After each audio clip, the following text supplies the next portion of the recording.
आपकी साईं आंटी, फिर आपके बीच में साईं आंटी चैनल के माध्यम से।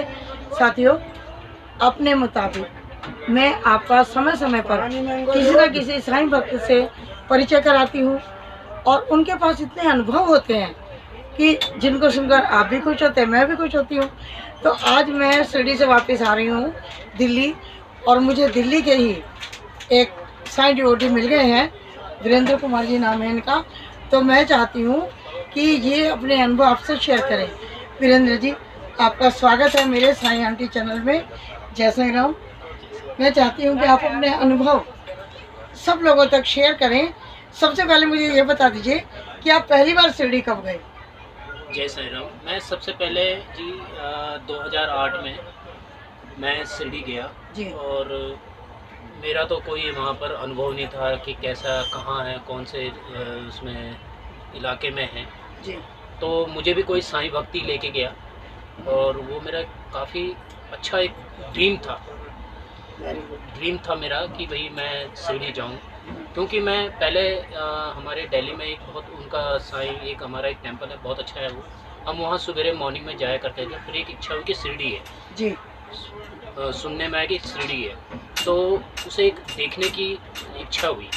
तो बाबा का एक बहुत बड़ा एक मेरे को योगदान मिला और एक बुलाहट जो उनकी मेरे पास आई वो 2008 में आई जी। 2008 में जब मैं शिरडी गया, जो मैंने वहाँ जाके जब कॉपर गांव में उतरा, कॉपर गांव से जब मेरा शिरडी का सफ़र रहा, वो बड़ा ही एक अनुभव था मेरा, अद्भुत अच्छा। अनुभव था मेरा।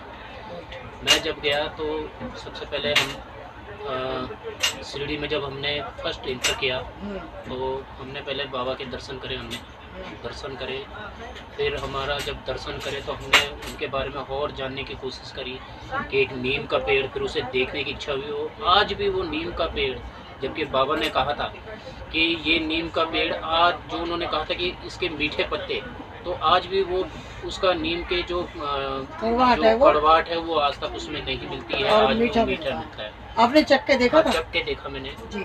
तो उसके बाद मैंने वो कुआं देखा जहाँ से बाबा बाल्टी से पानी भरते थे, आज वो कुआं भी हमने देखा लैंडी बाग में। हाँ, लैंडी बाग में।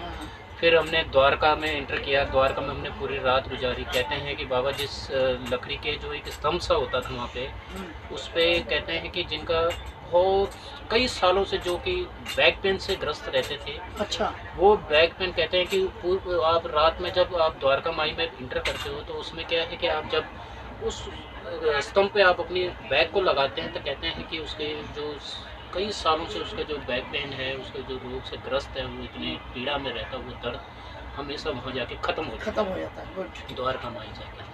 उसके बाद हमने एक अनुभव देखा जो कि इतने साल से मैं वहाँ पर एक किसी ने बाबा को एक बग्गी दी थी, जो एक पालकी जैसी बग्गी होती है वो दी थी। तो उसके बारे में हमने जाना कि बाबा को एक उसने दी कि बाबा आप इतनी जगह आप जाते हो, हम आपको एक प्रेजेंट कर रहे हैं, एक बग्गी दे रहे हैं। तो बाबा ने उसे समय से उपहार में मिला था, कहता नहीं, मना किया। वो आज भी वो म्यूजियम में है और मतलब काफ़ी वहाँ लोगों का अनुभव कर मैंने मालसा उनका जो लक्ष्मी, जिसको नौ सिक्कों का जो एक वरदान दिया, 9 सिक्कों के बारे में उसको बताया, तब वहाँ भी हमें पता चला कि 9 सिक्के जो लक्ष्मी को उनको बेटी को जो उन्होंने बेटी कह के जो दे के, तो 9 सिक्कों का मतलब है कि जो आज हम नवरात्रि के 9 दिन मनाते हैं, 9 दुर्गा के रूप बोलते हैं उसको, वो रूप। तो वो 9 सिक्के आज भी वही हैं। और जो कि बाबा के साथ जो परिवार थे जिनसे बाबा भिक्षा लेते थे, उनके घरों में जाते थे और उनके दुख दर्द को मिटाते थे, वो आज भी उनको उनके घर देखे और उनके घरों में जब गए तो वहाँ पता चला कि हाँ, बाबा ने कितना बड़ा उनके ऊपर वो करा, कितने उनके एक आज्ञाकारिता जो उनके अंदर पाई जाती बाबा के उससे। तो मैं जानता हूँ कि भाई, तो आप उनके घरों में गए क्या पहली बार? गए, पहली बार में उनके बड़ा सौभाग्य आपको मिला। और लक्ष्मी के, मालसापति के, और सबसे बड़ी बात श्यामा जी के, सबसे बड़ी बात जब बाबा आए तो बाबा सबसे पहले खांडवा आए, समझना, बाबा खांडवा मंदिर में आए।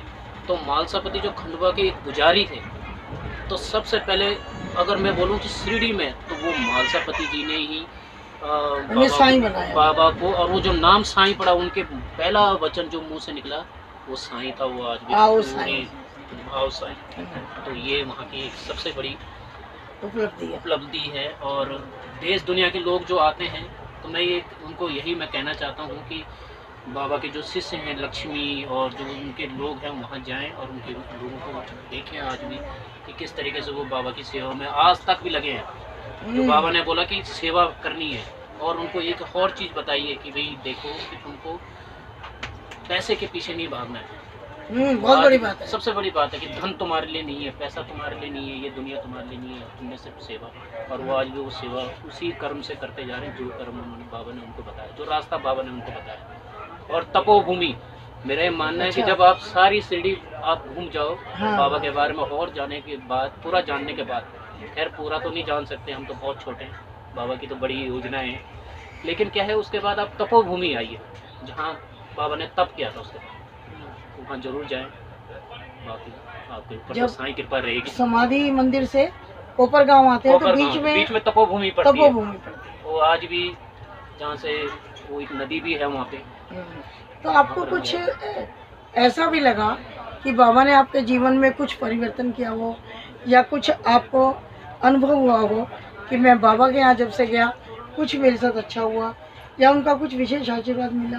बाबा का विशेष आशीर्वाद तो मेरे साथ, हमारे साथ है ही, क्योंकि जीवन में जो आगे बढ़ना मैंने सीखा वो यहीं से ही सीखा, शिरडी से ही सीखा। और जीवन में बहुत सी चीज़ें ऐसी हुई, हमेशा साथ वो रहे हैं मेरे और मेरे परिवार के। और बाकी तो बाबा की कृपा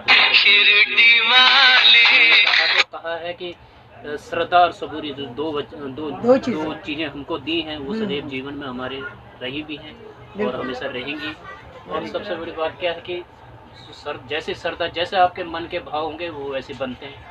तो आप जब भी शिरडी जाएं, आपके मन के भाव क्या है वो वैसे बन जाते हैं। बिल्कुल। जैसा वीरेंद्र जी, बहुत आपका धन्यवाद करती हूँ मैं कि आपने इतनी अच्छी जानकारियाँ दी कि वो बाई चांस ही मैं आपसे बात कर रही थी, मुझे इतना अच्छा लगा कि इतनी अच्छी बातें आप बता रहे हैं। तो ये केवल मुझ तक नहीं रहनी चाहिए, ये सारे साईं भक्तों तक पहुंचनी चाहिए कि मैं आनंदित हो रही हूँ तो वो लोग भी आनंदित हों और सारी जानकारी उनको मिले। तो मैं आपका बहुत धन्यवाद करती हूँ अपने चैनल के माध्यम से। जय साईं राम।